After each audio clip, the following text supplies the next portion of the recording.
आलमी खतरात पेचीदा hybrid challenges में बाहमी फौजी ताउन नागुज़ीर है। तज़वीराती मुकालमे और बाहमी एतमाद की अशद ज़रूरत है।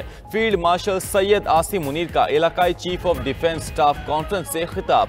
कहा कि पाकिस्तान अपने शराकतदार ममालिक के साथ मिलकर महफूज और खुशहाल इलाकाई माहौल की तश्कील के लिए मुकम्मल तौर पर पुरअज़्म है। पाकिस्तान की मेज़बानी में इलाकाई chief of defence staff conference Islamabad में हुई। कॉन्फ्रेंस में अमरीका, काज़ाकिस्तान, किर्गिज़स्तान, ताजिकिस्तान और उज़्बेकिस्तान की आला अस्करी क़यादत की शिरकत। ISPR के मुताबिक कॉन्फ्रेंस में दहशतगर्दी, साइबर खतरात और इंतहा पसंदी के खिलाफ मुश्तरका हिकमत अमली पर इत्तफाक किया गया। अस्करी सिफारतकारी और तरबियती ताउन बढ़ाने पर भी तफसीली तबादला ख्याल। कॉन्फ्रेंस में शरीक ममालिक ने पाकिस्तान की क़यादत, मेहमान नवाजी और दिफाई सिफारतकारी के इक़दाम की तारीफ की। पाकिस्तान इलाकाई इस्तेहकाम और मुश्तरका सिक्योरिटी मुफादात के लिए पायदार ताउन का अयादा किया। कंबोडिया थाईलैंड जंग ने अमरीकी सदर ट्रंप को फिर पाक भारत जंग याद दिला दी। सोशल मीडिया पर पैगाम में कहा, कंबोडिया और थाईलैंड जंग में बहुत लोग मारे जा रहे हैं, उन्हें तिजारत की पेशकश की है। कंबोडिया और थाईलैंड के वज़ीर आज़म से बात की है। थाईलैंड और कंबोडिया दोनों जंग बंदी चाहते हैं। दोनों ममालिक ने फौरी मुलाकात और जंग बंदी पर इत्तफाक किया। वो अमरीका के साथ तिजारती माहिदे के ख्वाहां हैं। मैं भी उनके साथ तिजारती माहिदों का मुंतज़िर हूँ। पाकिस्तान भारत में तनाज़ा भी कामयाबी से खत्म कराया।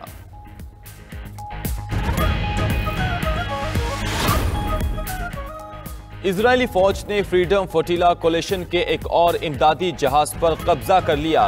गजा के करीब इमदादी जहाज को इजरायली बहरी जहाजों और ड्रोन्स ने घेर लिया। इमदादी जहाज में डॉक्टर्स, रजाकार और अरकान यूरोपीय पार्लियामेंट सवार हैं। फ्रांस से मुंतखब अरकान पार्लियामेंट एमा फ्रोरियो और गैब्रियल कैथला भी जहाज पर सवार। हंडाला नामी इमदादी जहाज इटली से खुराक और दवाएं लेकर रवाना हुआ था।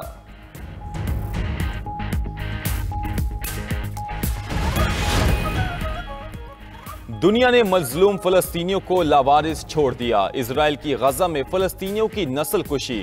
24 घंटों में मजीद 63 फलस्तीनी शहीद, मुतादिद जख्मी हो गए। इजरायली फौज ने इमदाद के मुंतजिर 25 अफराद को भी शहीद कर दिया।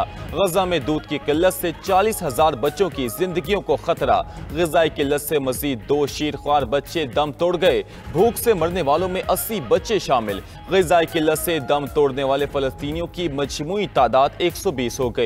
आलमी इदारा खुराक के मुताबिक 9 लाख बच्चे खुराक के शदीद बहरान का शिकार हैं। शाम और इजराइल के दरमियान अमरीका की सालसी में मुज़ाकरात। दोनों ममालिक के दरमियान पेरिस में होने वाली बैठक का कोई नतीजा ना निकला। शामी वफ्द ने कहा कि अल सवेदा शाम का हिस्सा है, कौम को तकसीम करने की कोई कोशिश काबिल कबूल नहीं। इजराइल ने अल सवेदा में द्रूस अक़लियत को निशाना बनाने पर शामी अफवाज पर हमले किए थे।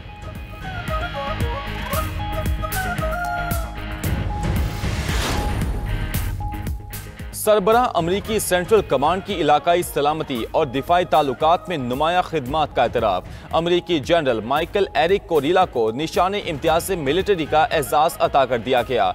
ISPR के मुताबिक सदर ममलिकत ने जनरल माइकल एरिक को ऐवान सदर में एजाज़ दिया। जनरल माइकल एरिक को ऐवान सदर आमद पर तीनों मुसल्लह अफवाज ने गार्ड ऑफ ऑनर पेश किया। जनरल माइकल एरिक की पाकिस्तान सिविल और अस्करी क़यादत से अहम मुलाकातें, दहशतगर्दी के खिलाफ ताउन और दिफाई इश्तराक पर तबादला ख्याल किया गया। मुलाकातों में इलाकाई इस्तेहकाम और देरपा ताउन की अहमियत पर भी जोर दिया गया। खित्ते की सिक्योरिटी और दहशतगर्दी से निमटने पर मुशावरत हुई। ओवरसीज पाकिस्तानियों के लिए तरसीलात ज़र भेजने की सहूलत स्कीम जारी रखने का फैसला। वज़ीर आज़म शहबाज शरीफ ने वज़ारत ख़जाना को स्कीम के लिए फौरी फंड जारी करने की हिदायत कर दी। कहा कि बैरून मुल्क मुकीम पाकिस्तानी हमारा कीमती असासा है। ओवरसीज की भिजवाई रकूम मुल्क की तरक्की में अहम किरदार अदा करती है। रवा माली साल तारीख की बुलंद तरीन 38.3 अरब डॉलर्स की तरसीलात ज़र आई। 14 साल में पहली बार करंट अकाउंट सरप्लस का हुसूल मुमकिन हुआ। वज़ीर आज़म की FBR में डिजिटल इको सिस्टम की तश्कील की मंजूरी। जदीद निज़ाम के लिए आलमी शोहरत याफ्ता माहिरीन की खिदमात लेने की हिदायत कर दी। वज़ीर आज़म ने कहा कि नए निज़ाम की मजबूती के लिए पूरा डिजिटल इको सिस्टम बनाया जाए।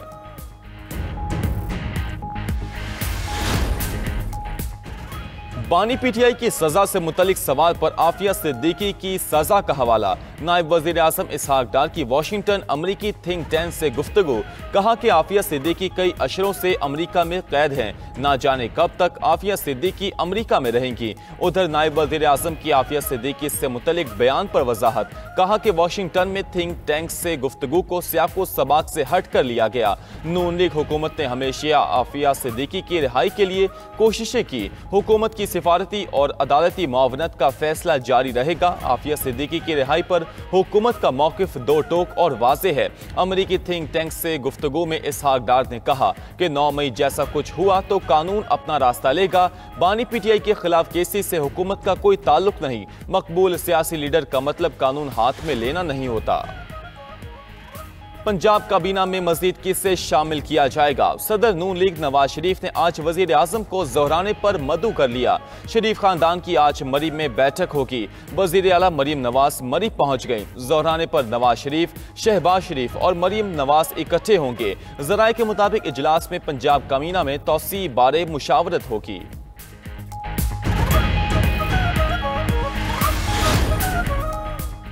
तहरीक इंसाफ का हम्माद अजहर को इंतखाबी मैदान में उतारने का फैसला।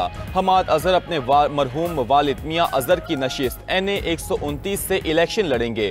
उधर बानी पीटीआई की 9 मई मुकदमात में जमानत मुस्तरद होने का केस। बानी पीटीआई ने लाहौर हाई कोर्ट का फैसला सुप्रीम कोर्ट में चैलेंज कर दिया। जिना हाउस हमला केस दीगर मुकदमात में जमानत की दरखास्तें दायर। मौकिफ इख्तियार किया गया कि 9 मई को इस्लामाबाद में नैब की तहवील में था। बानी पीटीआई पर लाहौर में 9 मई के 12 मुकदमा दर्ज हैं। दूसरी तरफ अडियाला जेल में तोशाखाना 2 केस की समाअत बगैर कार्रवाई 29 जुलाई तक मुलतवी। बानी पीटीआई के वकील कौसैन मुफ्ती अदालत में पेश न हुए। 3.5 घंटे इंतजार के बाद जज और प्रोसिक्यूशन टीम अडियाला जेल से वापस चली गई। बानी पीटीआई के बेटे पाकिस्तान नहीं आएंगे। बानी पीटीआई की रिहाई का भी कोई इम्कान नहीं। गवर्नर KP फैसल करीम कुंडी की पेशावर में सीनियर सहाफियों से गुफ्तगू। कहा कि पीटीआई सूबे में धड़े बंदी का शिकार है। ये लोग 5 अगस्त के एहतजाज के लिए 20 गाड़ियां भी ना ला सके। खैबर पख्तूनख्वा में अमन अमान की सूरत हाल इंतहाई मखदूश है। फाटा के मामलात को हल करने के लिए कबायली अमायदीन पर मुश्तमिल जिरगा तश्कील दिया जाए।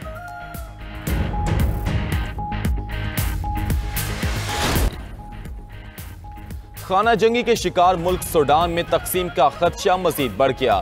सूडान के para military group rapid support forces ने मुतवाज़ी हुकूमत का ऐलान कर दिया। जनरल हमदान दगलो की क़यादत में मगरबी सूडान में मुतवाज़ी हुकूमत कायम की गई। सूडानी फौज ने रैपिड सपोर्ट फोर्सेस के ऐलान को मुस्तरद कर दिया।